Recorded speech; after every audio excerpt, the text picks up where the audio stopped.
श्री स्वामी समर्थ. आज आहे सप्ताहाचा 7वा दिवस, म्हणजेच सप्ताह समाप्तीचा दिवस. इकडे सत्यदत्त भगवानांची पूजा चालू होती आणि मावशी बनवत होत्या इकडे प्रसाद. आणि आज होती माझी भोपाळी आरती. मी नैवेद्याला मंडल केलं, महाराजांना मुजरा केला आणि आरती सुरुवात झाली. आणि आज आम्हाला आरतीनंतर आई भगवतीला अलंकार अर्पण करायचे होते आणि इकडे त्याचीच पूर्वतयारी चालू होती. आणि सर्व महिलांनी आई भगवतीला एक एक करून अलंकार अर्पण केले, जसं की हळद, कुंकू, साडी, चोळी, वेणी, फणी, गजरा असे अलंकार अर्पण केले होते. त्याच्यानंतर पुरुषांनीही अलंकार अर्पण केले खंडेराय महाराजांसाठी. आणि इकडे आमची प्रहर सेवा चालू होती. जसं पहिल्या दिवशी आपण प्रहर चढवलं होती तसेच आज प्रहर उतरवायचे असता. प्रहर उतरल्यानंतर आज इकडे आमचा महानैवेद्य होता, त्याचीच मांडणी चालू होती.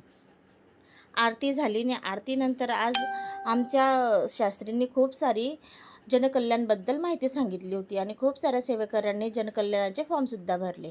आणि जर तुम्ही भरला नसेल तर तुम्ही जनकल्याणाचा फॉर्म भरा. आणि चला मग आपण भेटूया पुढच्या ब्लॉगमध्ये. श्री स्वामी समर्थ.